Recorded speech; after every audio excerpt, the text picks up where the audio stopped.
Good morning, everyone. Welcome.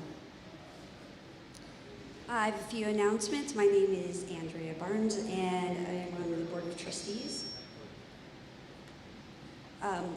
This Wednesday, March 13th, the Cedars Spiritual Writing Group will be meeting at the Cedar Center at 5 o'clock. The theme is Allowing Emptiness. Next Sunday, March 17th, there will be no live stream of our Sunday service.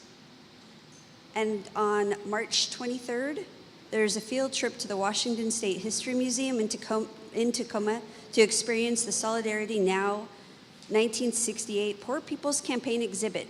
Please RSVP with Reverend Zachary. And finally, today, following the service, we will begin our event sale. For more information, Jeff. Thank you.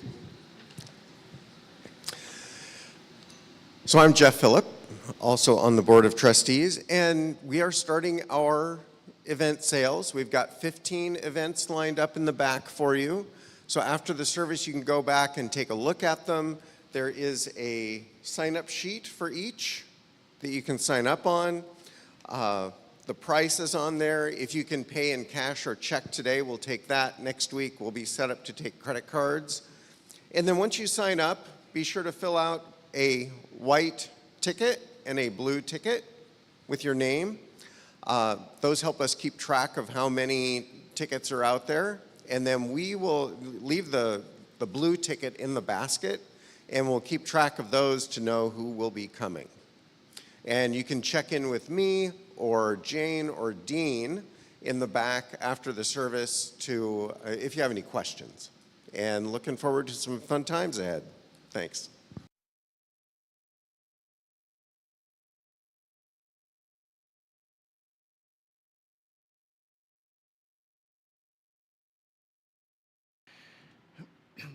Before our opening words, I want to invite you to take this moment to turn to your neighbors and welcome one another into this space.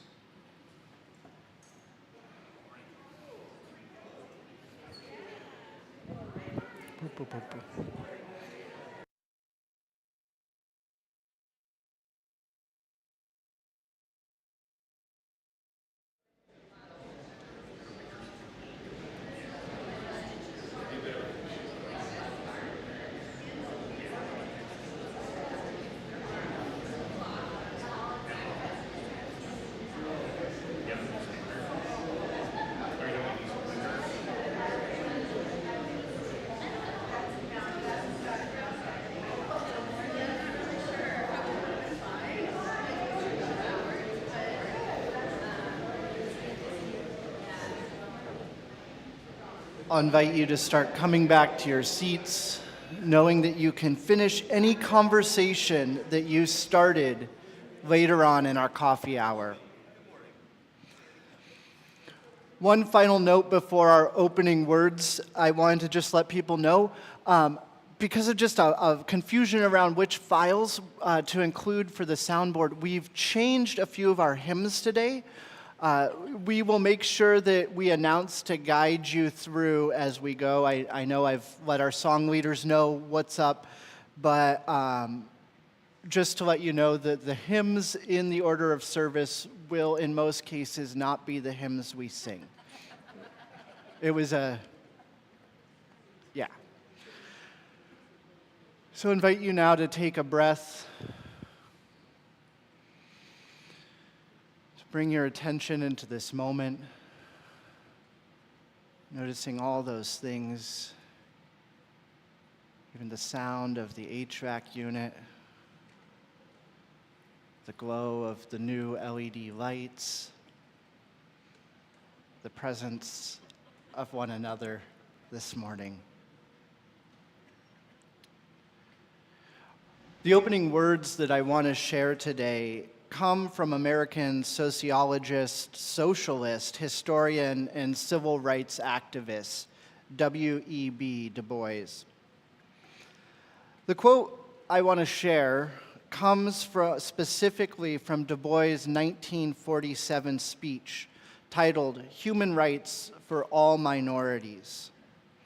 In this speech, Du Bois advocated for unity among all minority groups in the struggle for human rights, outlining the role that colonial relationships play between modern civilization, highlighting the relationship between England, America, and West Africa, and all of the slavery connected. In this speech, he writes, "Democracy is not merely majority rule based on the fact that the majority has the physical force to prevail. It rests upon the fact when we have proven knowledge interpreted through the experience of a large number of individuals. It is possible through this pooled knowledge and experience to come to decisions much more fundamental and much more far-reaching than can be had in any other way. The people participating effectively in this pool of democracy must be alive and well, must know the world which they are interpreting, and they must know themselves." As we come into this space, may we open ourselves to the world so that we might know it, and open ourselves to ourselves that we might know ourselves more truly. Come, let us worship together.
Thank you, Peter.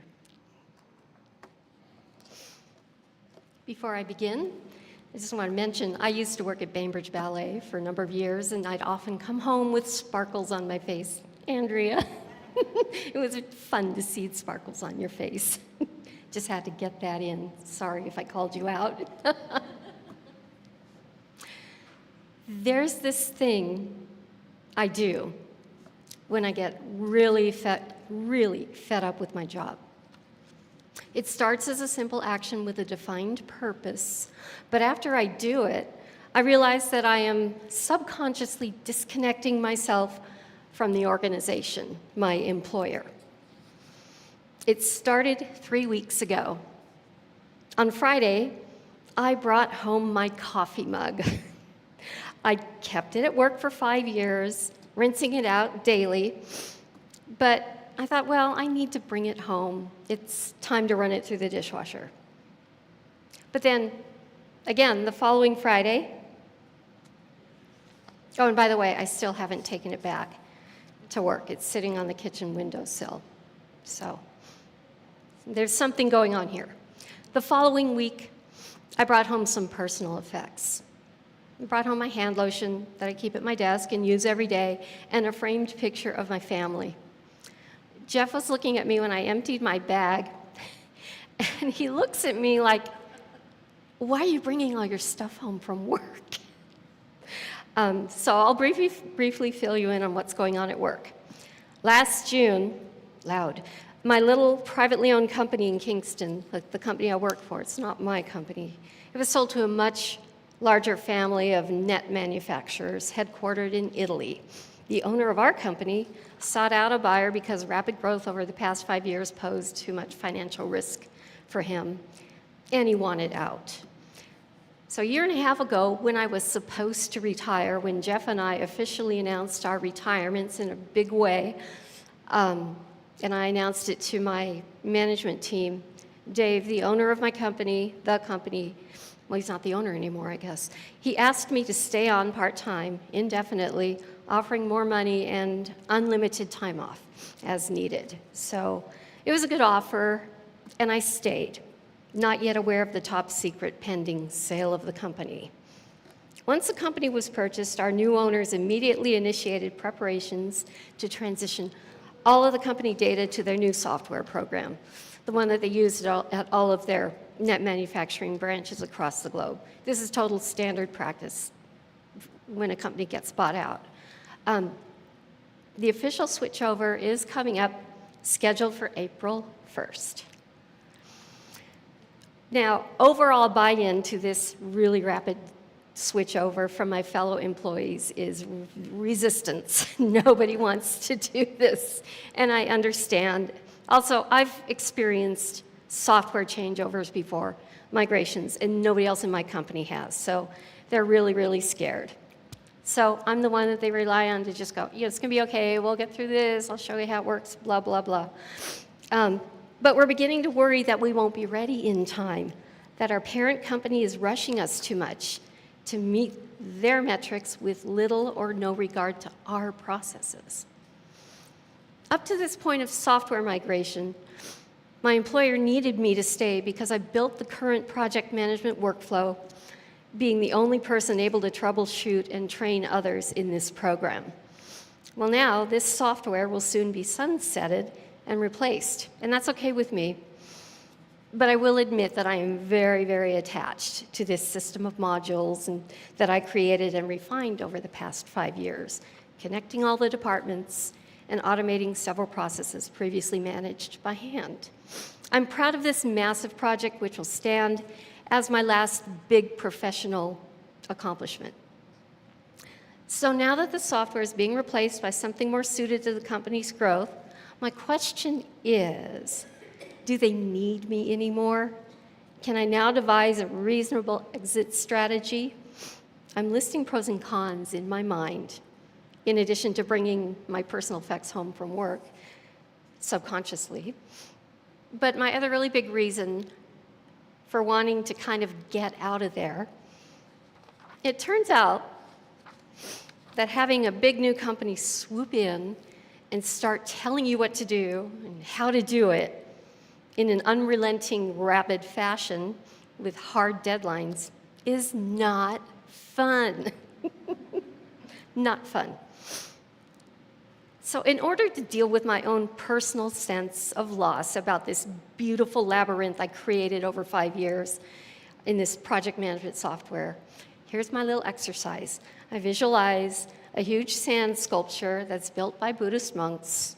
I think everybody knows what I'm talking about. They build these beautiful sand mandalas, several of them.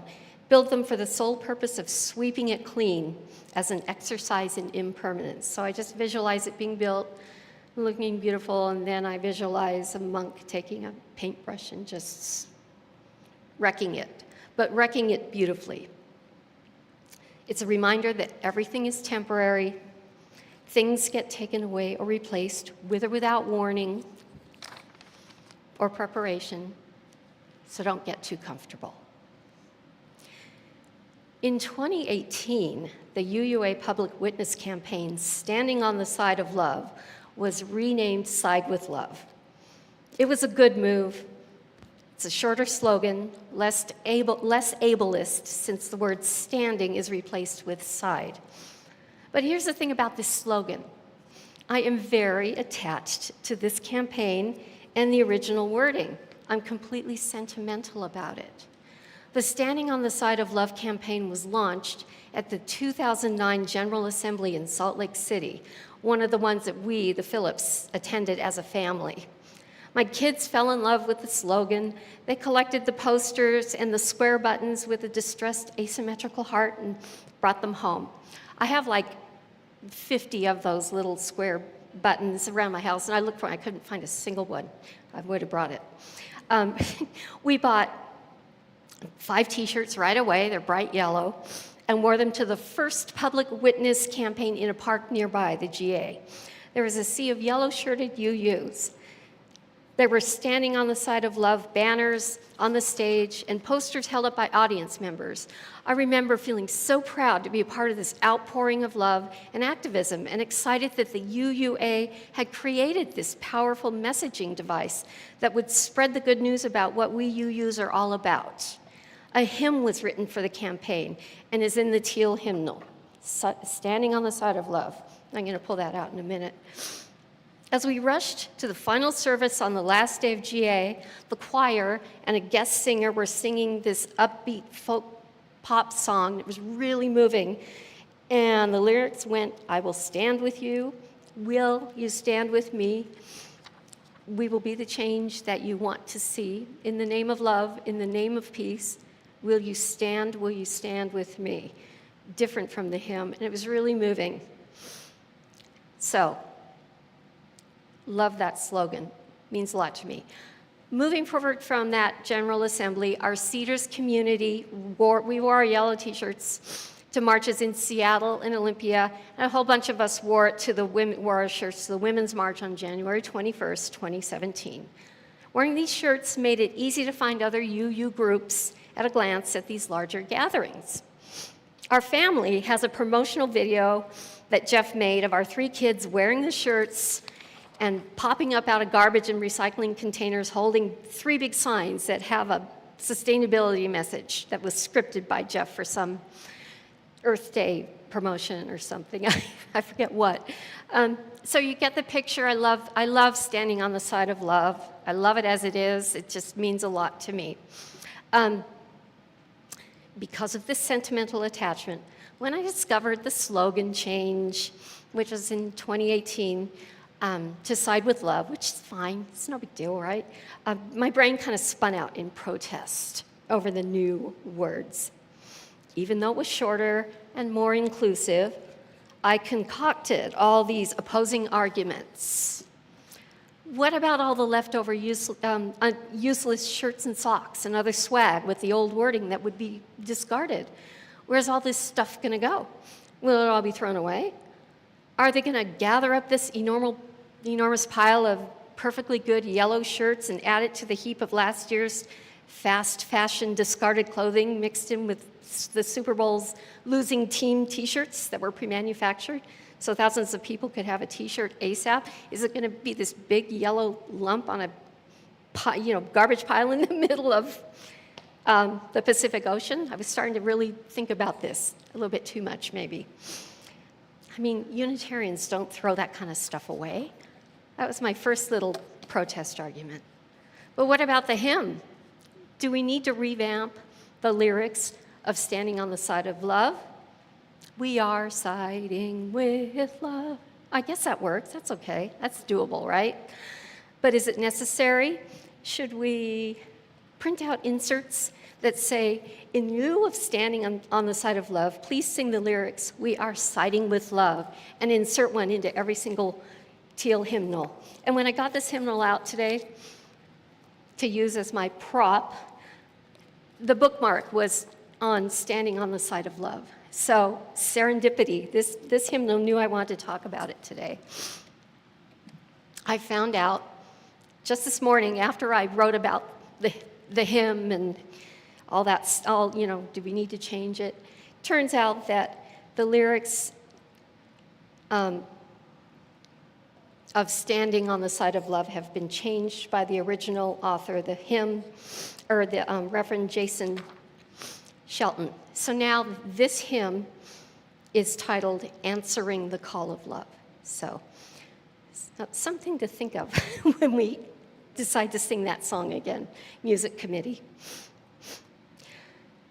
And my other argument, what about the emotional power of the word stand?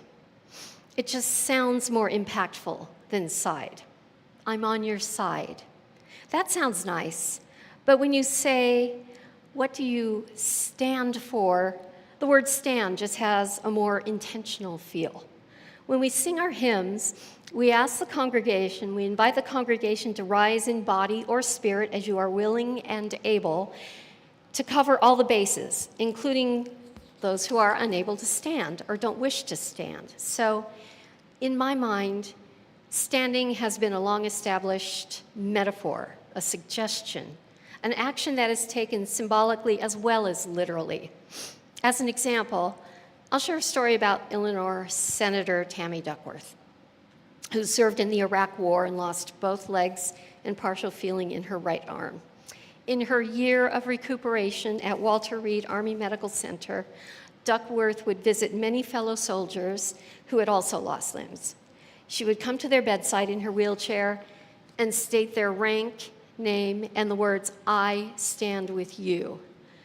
According to the soldiers she visited, this was a really transformational moment.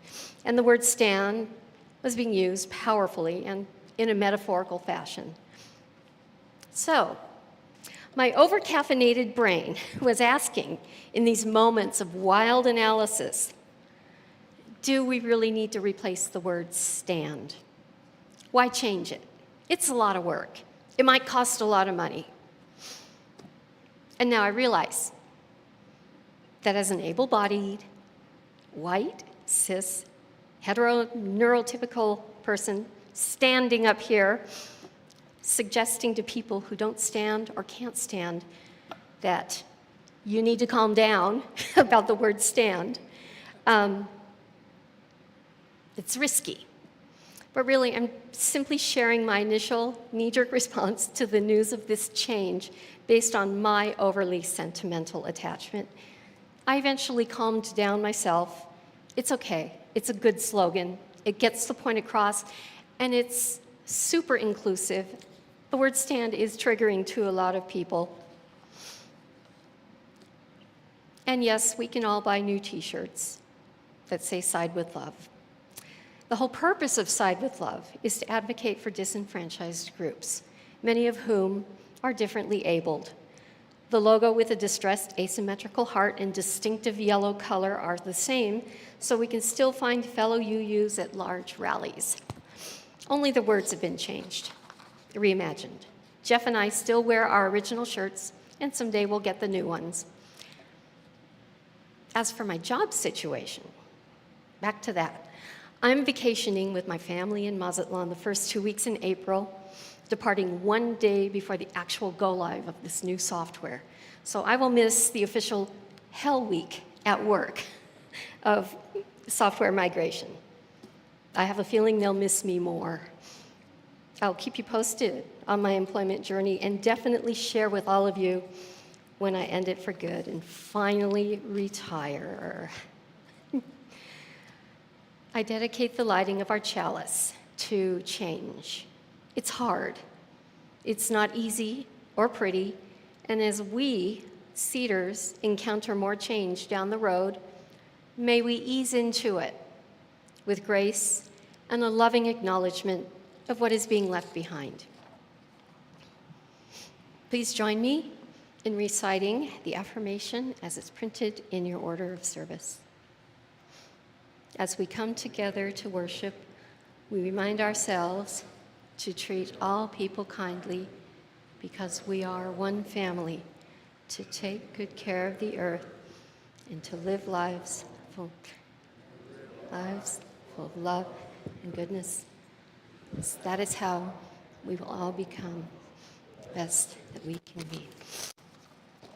Please join us in hymn number 298, Wake Now My Senses.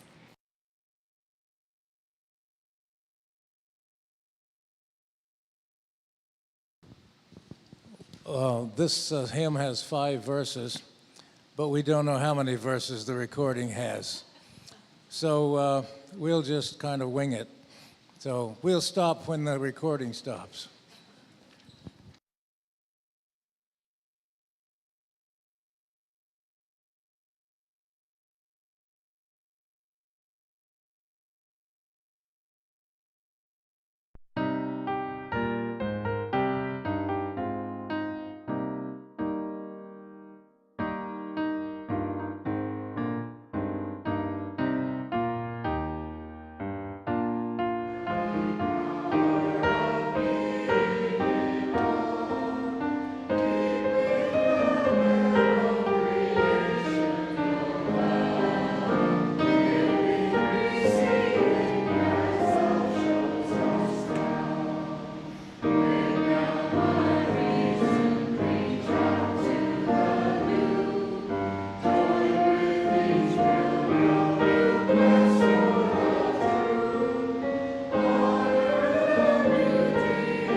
Our hardship has ended. I know not everyone heard the announcement. There was some mix-up with the music files that we transferred over, and so we're making do this morning. So we'll try to communicate and give you guideposts along the way. But the great thing about when stuff like this happens, in my opinion, is we get to practice how we respond to things with grace and love. So how many of you remember our story from last week? It was a story about Sister Goose and the foxes. I see a few hands, a few of you. If you don't remember it, it's a Texan folktale, which I've learned is a genre of folktale, about a goose who's taken to court by a fox, only to find out that everyone in the courtroom is a fox. The plaintiff, the judge, the jury, the lawyer's wife, all foxes. Today's story, while not actually chronologically connected, is sometimes offered as an antidote to the story of Sister Goose and the Foxes. It's seen as sort of the counter story, and its origins aren't from Texas, but rather the Grimm brothers' fairy tales. So this is our story of Brother Fox and the geese. It was mid-morning, and Sister Goose and all of her extended family were out feasting.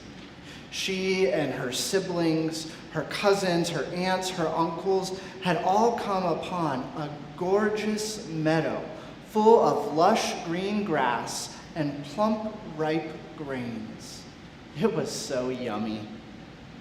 They ate so much that morning that their stomachs swelled right up until they almost touched the ground.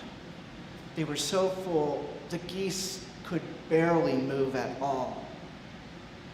Meanwhile, nearby, Brother Fox was out walking. It seemed like forever since he had last eaten, and he was feeling really hungry. His stomach was rumbling. As he came around a bend in the path he was on, a very sweet smell came to his nostrils. He walked a little further, and sure enough, there in the meadow were more geese, than Brother Fox could count. He began to salivate. It was like Pavlov's dog when the bell rang. He snuck his way in amongst the tall grass at the edge of the meadow, but as quietly as Brother Fox moved, he couldn't fool the geese. They caught sight of his big, ugly teeth and his long, sharp claws. Some of the geese, when they saw him, they began to quiver and quake. They quivered and quaked. And some of them also began to cry out. They cried out and hid their heads under their wings. Sister Goose was just as worried as all the other geese. She knew that there was no escape. You see, the meadow that they were in was surrounded on all sides with a cliff. And except for the one path where Brother Fox stood, there was no other way out. And they were too full to fly. Sister Goose began to quiver and quake with the other geese. But then she took a deep breath in. She wasn't going to give up. Sister Goose was not going to give in. She took another deep breath in, and then she called out, "Before you eat us, please, Brother Fox, let us say one last prayer." Brother Fox salivated even more, thinking to himself how a little spiritual sustenance might make these geese taste even better. He said, "You go ahead and say your last prayer while I choose the plumpest from among you." Sister Goose held her wings out for all of her siblings, her cousins, her aunts and uncles. And pretty soon, all of the geese were holding wings in a great big circle. They began to pray together. Gaggle, gaggle, gaggle. They prayed, continuing, gaggle, gaggle, gaggle. Their prayers were rhythmic. They were harmonic. They inspired the geese to dance a little as they prayed, praying the words, gaggle, gaggle, gaggle. Well, despite how it might sound to us, these sounds were actually quite soothing. And finally, in the middle of the prayer, Brother Fox fell asleep. By then, the geese had digested all of their food and were able to not only walk away, but fly. And so that's what they did. And as they flew away, they noticed that Brother Fox really didn't look all that scary as he laid there, snoring, his teeth still gleaming, his claws still sharp. And that is our story.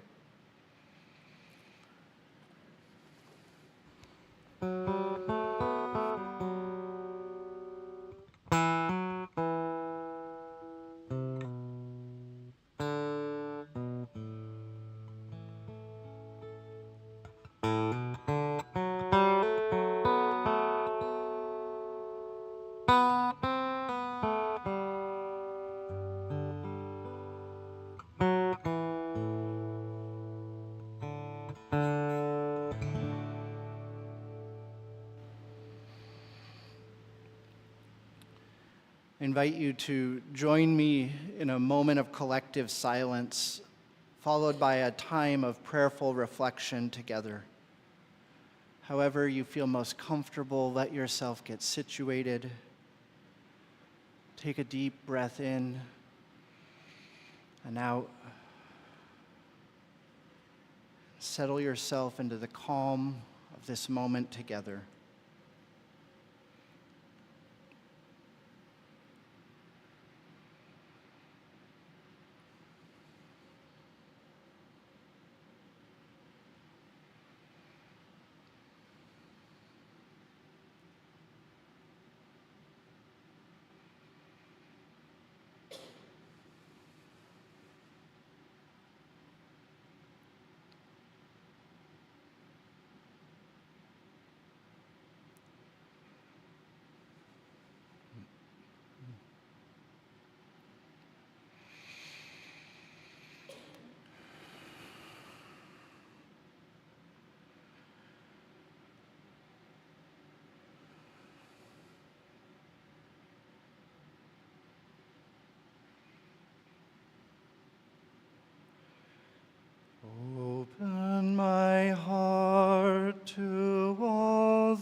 I seek.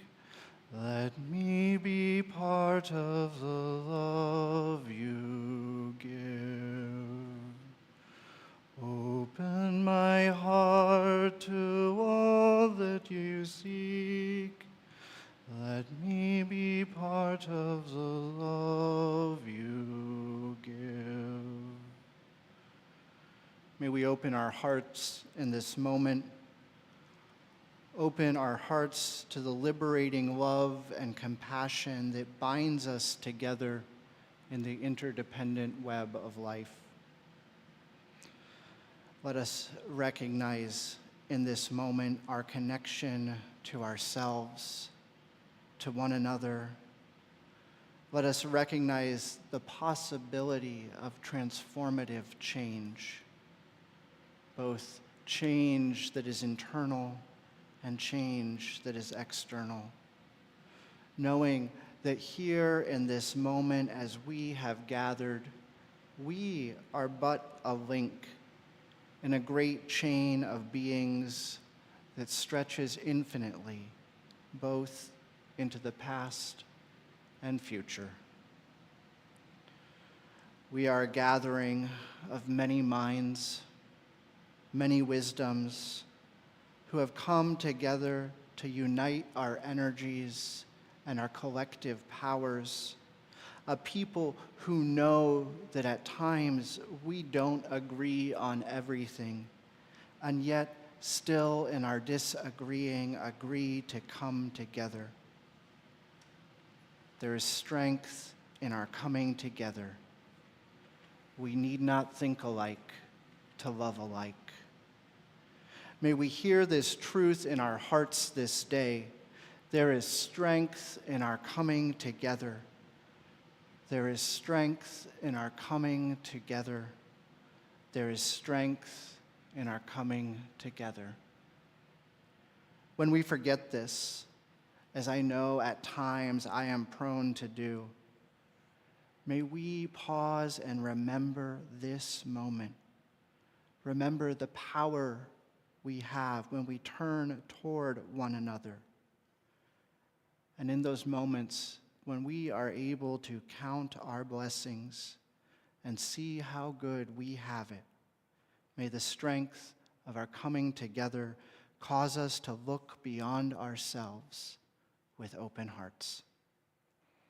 May it be so. Amen, and blessed be.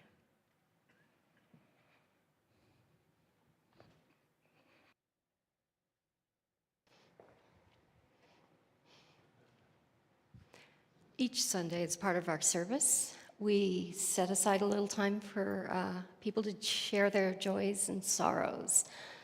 If you have a joy or a sorrow that you'd like to share with the group, place a stone in the water, come up, tell us your name, and give us a brief sentence or two sharing your joy or sorrow.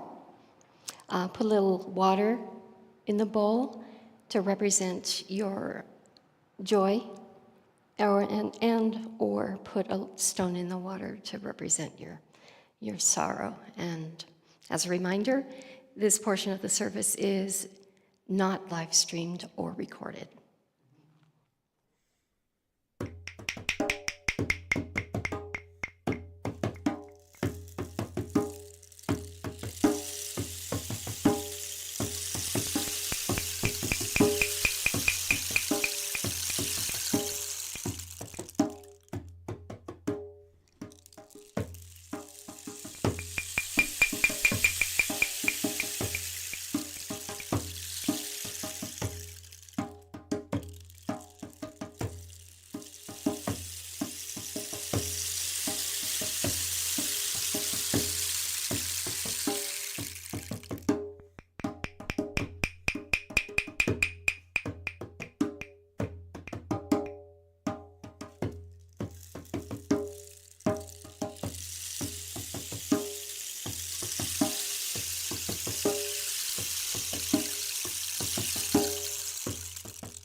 Millstone in the water for sorrows. Oh, hi, Mary.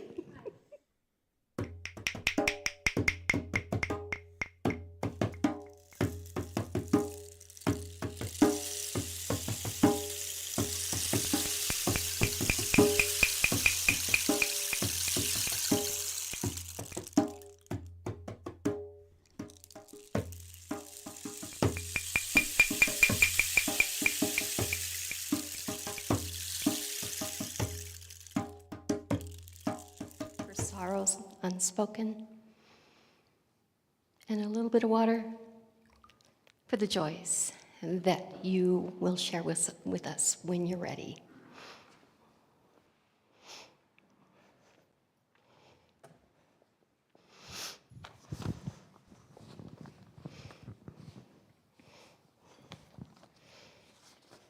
Just a few words before we sing our round. The music committee thought it would be fun to throw in 1 or 2 or 3 rounds for the hymns of the month this year. So we could maybe take them to another level. As far as I know, as long as I've been here, we've only done 2 parts. And on this particular round, before the end of the month, we're going to do it in 4 parts. And you'll see how wonderful you will sound. And before we sing it, I just have a couple of suggestions that will help us hear the harmony, because we haven't heard, when we sing our hymns, we sing them in unison. And we're going to add some harmony. And one suggestion is, the name of the song is Sing and Rejoice. So let's smile when we sing it. And the second thing is, rejoice is, the end of the word rejoice is not a very singable syllable. If you sing rejoice, all you get is a hiss. So I'm going to ask you to do rejoice and say the whole 3 beats of that measure, let that sound come out. So let's try it. Everybody stand up. And I'm going to have, would you like to be, you can decide if you're going to be group 1 or group 2. But group 1, there's a great number here, so we're going to practice how we're going to do it, because we're going to end together. We're not going to have a straggling second part sing. So let's, Peter's going to give us 2 measures. I can't get this. Just give us an F. We couldn't hear any note. An F on the treble clef? No, there we go. Okay, 2 minutes. There's your F. Thank you. We need the 2 measures. Okay. Sing and rejoice. Sing and rejoice. Let all things living now sing and rejoice. Sing and rejoice. Sing and rejoice. Let all things living now sing and rejoice. Sing and rejoice. Sing and rejoice. Okay, we're all at sea of this part. We do it 2 times, then we do the first half again. So they are alone. They're going to practice first, though. And then we're going to practice doing rejoice. Okay, again, please. Sing and rejoice. Sing and rejoice. Let all things living now sing and rejoice. Sing and rejoice. Sing and rejoice. Let all things living now sing and rejoice. Okay, let's put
Poem for the offering. May the love which overcomes all differences, which heals all wounds, which puts to flight all fears, which reconciles all who we are separated, be in and among us now and always. Frederick E. Gillis. As a reminder, if this is your first time visiting, please let the offering basket pass you by. We're simply delighted that you're joining us today. Will the ushers with the baskets please come forward for the offering?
Thank you for your generous gifts.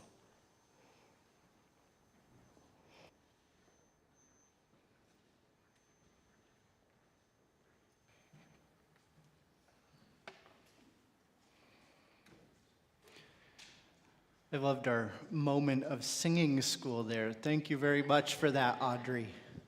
Churches used to actually have a long tradition of singing schools, and going back to colonial America. And as you go back and read some of the historic documents talking about it, most of them started because someone in the congregation had a really hard time with the way the congregation was singing. And so they would bring in a music minister to lead a singing school. I love that tradition. So we began our service today with the quote from W.E.B. Du Bois about democracy. There is a lot of conversation about what democracy is and what it looks like in our world today. There are many different ways to practice democracy. We practice a form here. Other institutions practice different forms. Whatever form it takes, though, for Unitarian Universalists, democracy has been one of our core values for hundreds of years, both for our Unitarian and Universalist forebearers. Dating back to the 1620s, when many of those early colonialists were coming over to America, there was an establishment of churches known as the Standing Order of Churches. It was a group of, it was a sort of an understanding of how different churches with different beliefs here in this new place together could be in relationship. The founding text that sort of outlined how these churches would be in relationship with one another, I've referenced it many times. I think it's interesting to read. But it's a text known as the Cambridge Platform. It was written by a collection of religiously minded individuals. I wouldn't say that they were all ministers, but most of them were. Religiously minded individuals who came together and wrote this platform, sort of a set of bylaws in 1623. In part of this document is enshrined this value of democracy. And it was rooted in a belief that communities not only could, but should be able to determine the best course of action for themselves, or the stance that a community or an individual takes on a particular issue. I think that spirit of democracy is still very much alive in many places today. to give you an example, just by a show of hands, and not how you voted, but how many of you recently voted? Okay, this is pretty good. We're participating in democracy. How many of you have written postcards for candidates or causes? I know I've had some conversations. How many of you have shown up to visit with your legislators? How many of you have written a strongly worded letter to your elected officials? Elliot, that's his favorite hobby. That's my husband for you. And one more, no judgment on this one, either way, but how many of you have ever been arrested while protesting? He said no judgment. I will admit, I have actually personally never been arrested at a protest.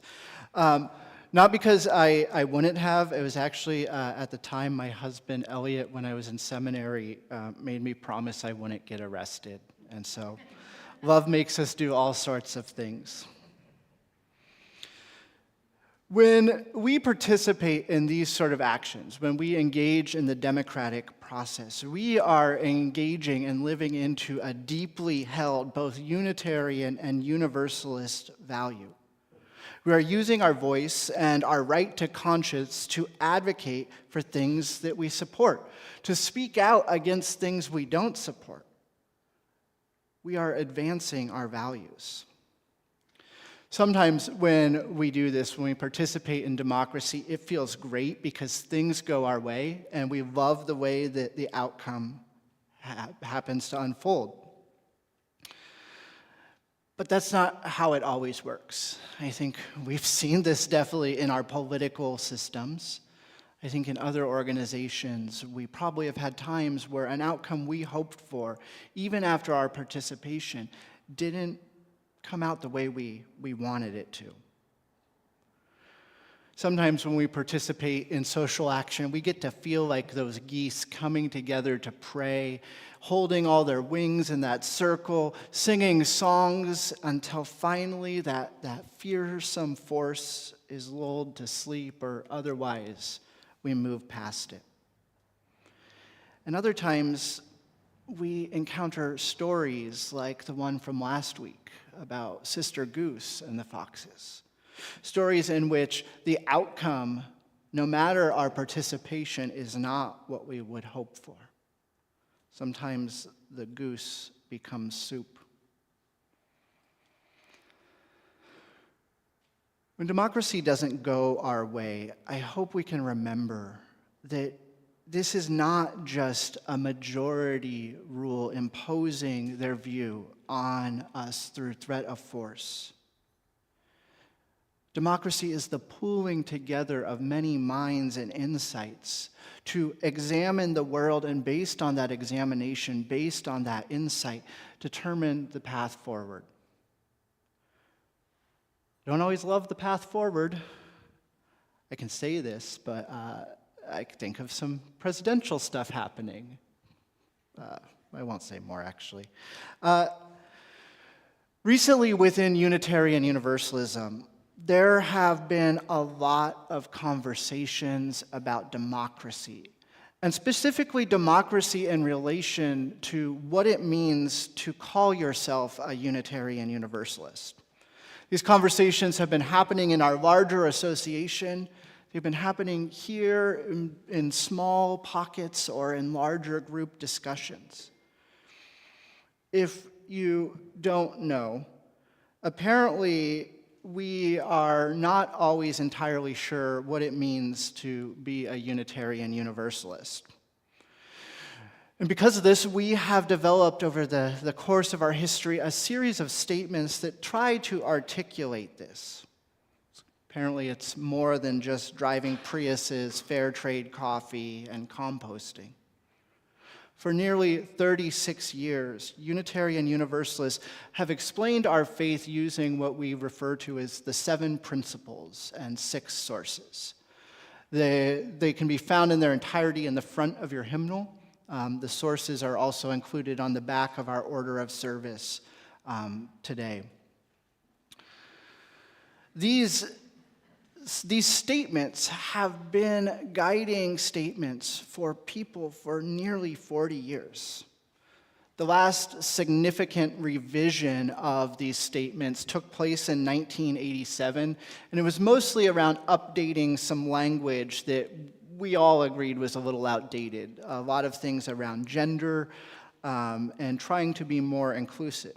I think Nancy talked about the struggle of this as we understand new ways of being in the world or how experiences impact each other. At times when we've had to change maybe standing to siding, though I also have a hard time. It's like I like standing on the side of love.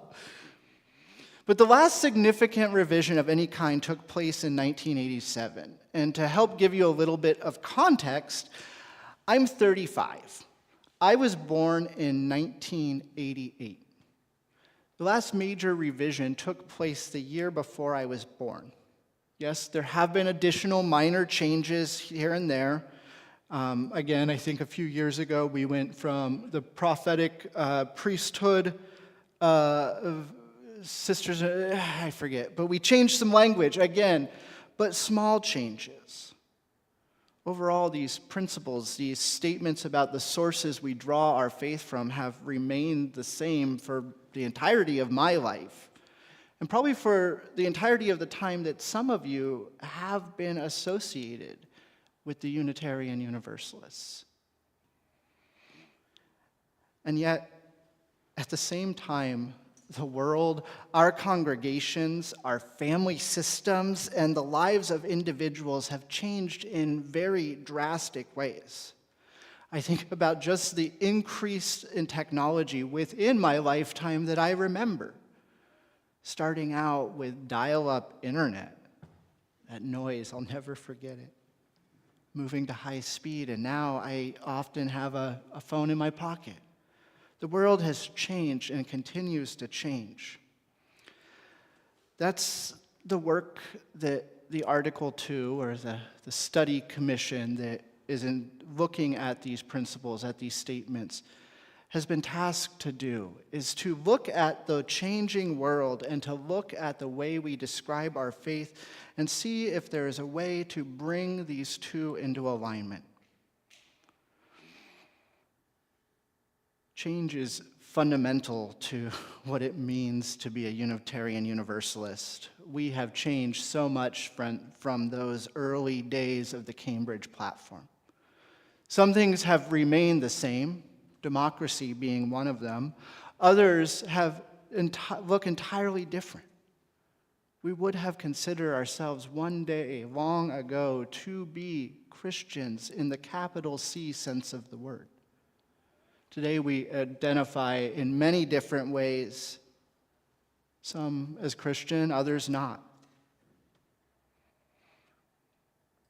A lot has changed, and a lot will continue to change, and yet that doesn't mean that we're not going to experience friction or resistance towards this change. Change isn't easy. Sometimes when I've been thinking about this conversation, there's been parts of me that wonder if some of the objections that have been raised are products of what is sometimes referred to as white fragility, a stance that causes people to focus on the minutiae and technical details of words at the expense of real-life actions. And yet, even as I say those words, and knowing all of you in this room, I feel that would be a very ungenerous interpretation of events. I recognize that for many of you, and myself included, for as long as I've been a UU, have used these statements to explain what our faith is. From an existential perspective, taking the lens of existential psychologists and philosophers, we might reframe this resistance as somehow being connected to what existentialists refer to as the big five human concerns. These are concerns about death, isolation, identity, freedom, and meaning. The big five. According to theories of existentialism, all sorts of feelings come up when we encounter one of these five experiences or five causes. And that when we encounter these things, that those emotions that we feel when left unaddressed lead us to what existentialists call existential anxiety. It's more than a simple anxiety about, did I forget something at home? This is an anxiety about what it means to be alive, what it means to be human. In the case of the Article 2 proposal, for me at least, it seems pretty clear how this issue could intersect with the spheres of identity, freedom, and meaning. I don't want things to change. Who's making me change? How will I describe my faith now? Who am I without these statements?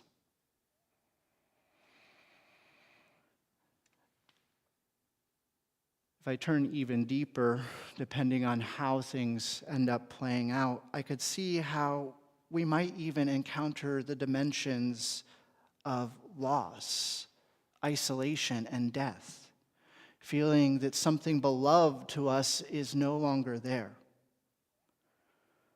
These are all real feelings. These are all real responses. Through the existential lens, these things, no matter what situation, are ultimately unavoidable. They are features essential to a human being experiencing existence. They are features essential to a human being experiencing existence. I want to turn just briefly back to the piece about freedom. First, actually, I'll note that in conversations recently around this topic, I have not weighed in a whole lot about my personal opinion on these proposed changes. And this might sound, to be honest, I'm not all that interested. And I don't mean that to be dismissive of the work that's being done or the 7 principles or this new statement that could go into place. For me, it's not going to change how I live my Unitarian Universalist faith. I've also heard people talk about how this is a top-down decision and is undemocratic. And while we might not always love what gets decided in a democracy, it's hard for me to call the process undemocratic. Every year, congregations are charged with sending delegates to the General Assembly to represent our interests, to vote on important association business, to make decisions about what it means to be a Unitarian Universalist. Every year, statements are affirmed by the General Assembly that often never make it back to the congregations. So there's that piece of autonomy there. But also, this body, the General Assembly, is a representative democratic system of member congregations. I don't love that we're having these conversations in depth all the time. There are so many other things I would really rather do with all of you. And yet, I do still think it's important for us to take times like this, to pause, to think about what our faith means, how we articulate it, how we make decisions. Beyond just this, one of the things that I think is valuable out of this exercise for all of us is the way that we are becoming more aware of how we govern ourselves as an association. The way we are becoming more aware of the connections that we share from our congregation to the larger whole. We like to talk about the interdependent web of life when it's beautiful and pretty, when it's in metaphors couched in nature language.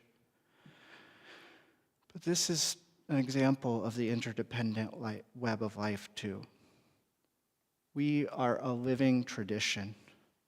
With each new day and each generation, it is our responsibility to revisit old assumptions and breathe new life and understanding into our faith.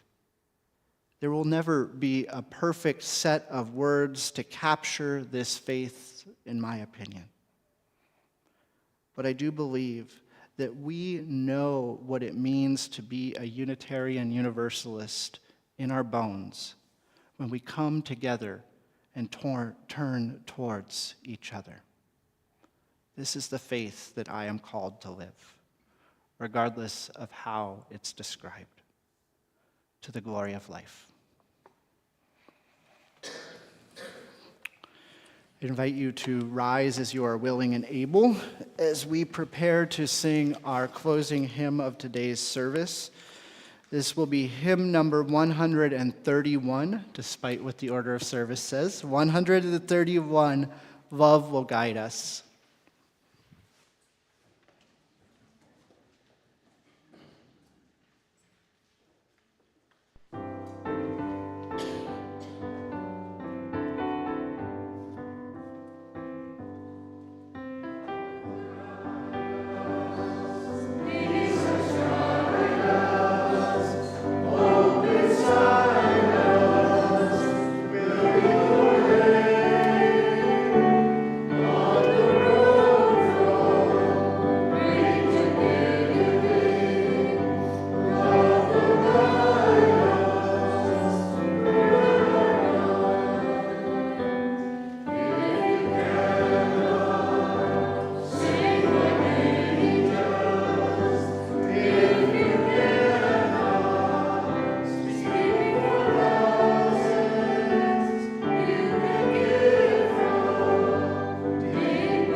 Please repeat after me as I extinguish the flame of our chalice.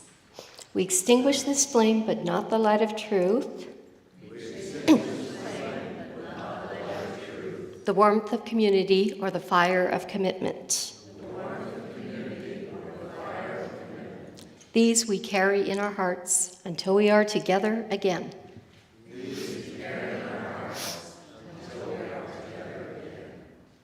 I invite you to join me in a call and response song that we've sung before. Courage,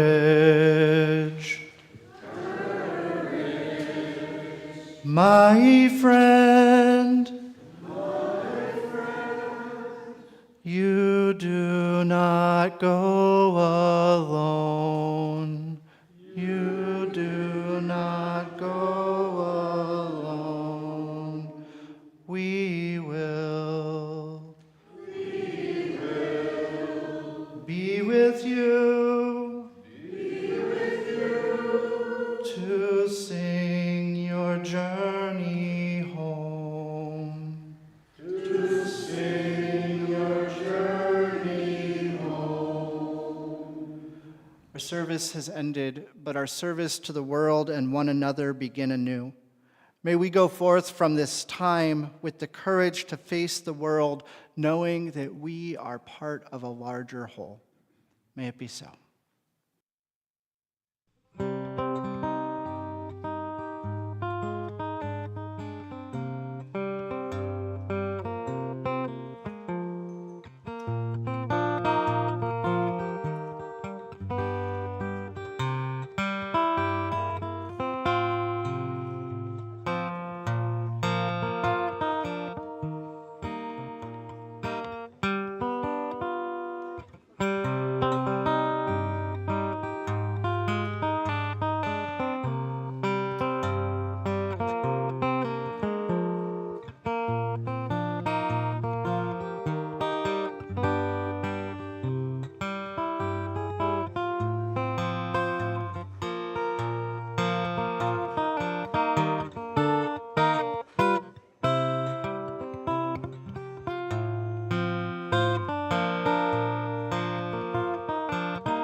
If I could have your attention for 1 minute, don't forget to check out the events on the table in the back of the room. There's a lot of good events